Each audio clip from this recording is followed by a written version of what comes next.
Minerva mills बनाम भारत संघ 1980।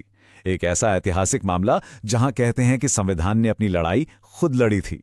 कभी सोचा है क्या हो अगर संसद, जी हां, वही संसद जिसे ताकत हमारा संविधान देता है, वो खुद संविधान से भी ज्यादा ताकतवर बनने की कोशिश करने लगे। एक ऐसा भी दौर आया था जब हमारे मौलिक अधिकार, मतलब हमारी आजादी की जो बुनियाद है, वो हमेशा के लिए खत्म हो सकती थी। लेकिन फिर एक केस सामने आया जिसने ये सब कुछ रोक दिया। तो चलिए, इस पूरी कहानी को समझने के लिए हमें समय में थोड़ा पीछे जाना होगा, सीधे 1970s के दशक के उस बहुत ही, कह सकते हैं, तूफानी दौर में। देखिए, ये वो समय था जब देश में जबरदस्त राजनीतिक उथल-पुथल चल रही थी। 1974 में सरकार ने मिनर्वा मिल्स को अपने हाथ में ले लिया। फिर 1975 में देश में इमरजेंसी लगा दी गई और इसी इमरजेंसी के बीच 1976 में वो विवादास्पद 42वां संशोधन पास किया गया और फिर जाकर 1977 में इमरजेंसी खत्म हुई। और इसी माहौल में आया था 42वां संशोधन। इसे इसकी ताकत की वजह से लोग मिनी कॉन्स्टिट्यूशन या एक छोटा संविधान तक कहने लगे थे। अब इस संशोधन का मकसद बिल्कुल साफ था। पहला, पार्लियामेंट को संविधान बदलने की अनलिमिटेड पावर दे दो। दूसरा, न्यायपालिका यानी जुडिशरी की ताकत को कम कर दो। और तीसरा, ये पक्का कर दो कि संवैधानिक संशोधनों को किसी भी कोर्ट में चैलेंज ही ना किया जा सके।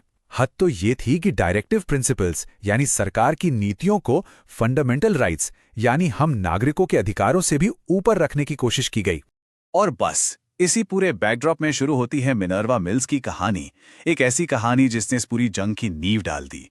मामला शुरू तो हुआ था बस एक टेक्सटाइल मिल के सरकारी टेकओवर को लेकर, लेकिन किसी को क्या पता था कि ये छोटा सा विवाद देखते ही देखते संविधान की आत्मा को बचाने की एक बहुत बड़ी लड़ाई बन जाएगा। तो अब केस पहुंच चुका था सुप्रीम कोर्ट, और यहां कोर्ट के सामने कुछ ऐसे बड़े और बुनियादी सवाल खड़े थे जिन पर सच कहूं तो हमारे देश का पूरा भविष्य टिका हुआ था। तो लड़ाई असल में दो विचारधाराओं की थी। एक तरफ पार्लियामेंट कह रही थी कि उसकी पावर सुप्रीम है, अनलिमिटेड है, और दूसरी तरफ था हमारा संविधान जिसका सिद्धांत है कि नहीं, हर किसी की पावर लिमिटेड और बैलेंस्ड होनी चाहिए। तो कोर्ट को अब कुछ बहुत बड़े सवालों के जवाब देने थे। पहला, क्या पार्लियामेंट की संविधान बदलने की ताकत की कोई सीमा है भी या नहीं? दूसरा, क्या हमारे फंडामेंटल राइट्स को पूरी तरह से खत्म किया जा सकता है? और तीसरा, क्या कोर्ट से उनकी जुडिशियल रिव्यू यानी किसी भी कानून की संवैधानिकता को परखने की शक्ति छीनी जा सकती है? और फिर वो दिन आया जब सुप्रीम कोर्ट ने अपना ऐतिहासिक फैसला सुनाया, एक ऐसा फैसला जिसने भारत के लोकतंत्र का रास्ता ही बदल कर रख दिया। अब इस फैसले का आधार क्या था? कोर्ट ने सहारा लिया 1973 के एक बहुत ही लैंडमार्क केस का, केशवानंद भारती केस।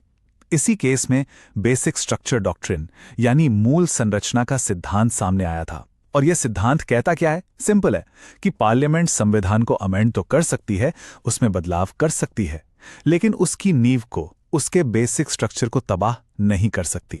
तो फैसले का पहला और सबसे बड़ा पॉइंट, पार्लियामेंट की संविधान को अमेंड करने की पावर अनलिमिटेड नहीं है, फुल स्टॉप। कोर्ट ने एक बहुत ही कमाल की बात कही। उन्होंने कहा, लिमिटेड पावर यानी सीमित शक्ति खुद हमारे संविधान का एक बेसिक फीचर है, मतलब किसी को अनलिमिटेड पावर देना ही संविधान के खिलाफ है। फैसले का दूसरा अहम हिस्सा, कोर्ट ने कहा कि फंडामेंटल राइट्स और डायरेक्टिव प्रिंसिपल्स के बीच एक बैलेंस बनाना बेहद जरूरी है। आप एक को दूसरे से बड़ा या छोटा नहीं कह सकते, दोनों को साथ लेकर चलना होगा। कोर्ट के शब्द थे, संवैधानिक संतुलन पर आधारित है, और अगर आपने उस संतुलन को खत्म किया तो आपने संविधान को ही खत्म कर दिया। यही बैलेंस तो हमारे संविधान की आत्मा है। और तीसरा, और ये पॉइंट जुडिशरी की आजादी के लिए एक मील का पत्थर साबित हुआ। कोर्ट ने कहा कि जुडिशियल रिव्यू यानी न्यायिक समीक्षा संविधान का बेसिक स्ट्रक्चर है। और इसका मतलब क्या हुआ? इसका सीधा मतलब ये है कि कोर्ट्स के पास से गैर संवैधानिक कानूनों को जांचने की पावर कभी भी किसी भी हालत में छीनी नहीं जा सकती। तो अब सवाल उठता है कि इस एक फैसले का हमारे लोकतंत्र पर इतना गहरा और स्थायी प्रभाव क्या पड़ा? चलिए समझते हैं। देखिए, इस फैसले ने 4 बहुत बड़े काम किए। पहला, इसने लोकतंत्र को एक तरह से तानाशाही बनने से बचा लिया। दूसरा, इसने बेसिक स्ट्रक्चर डॉक्ट्रिन को सीमेंट कर दिया, उसे और मजबूत बना दिया। तीसरा, इसने अधिकारों और राज्य के कर्तव्यों के बीच का जो बैलेंस बिगड़ गया था उसे फिर से ठीक किया। और चौथा, इसने जुडिशरी की स्वतंत्रता को प्रोटेक्ट किया। और पता है, आज भी जुडिशियल पावर को समझने के लिए ये केस एक बुनियाद का काम करता है। तो आखिर में मिनर्वा मिल्स सिर्फ एक कानूनी मामला नहीं है, ये एक रिमाइंडर है, एक बहुत बड़ा रिमाइंडर कि भारत में कोई भी अथॉरिटी, पार्लियामेंट भी नहीं, संविधान से ऊपर नहीं हो सकती। और ये हमें एक बहुत गहरे सवाल के साथ छोड़ जाता है कि आखिर में जो हमारा रक्षक है, उसकी रक्षा कौन करता है? शायद इसका जवाब यही है कि संविधान अपनी रक्षा खुद करता है, अपने बेसिक स्ट्रक्चर के कवच के जरिए।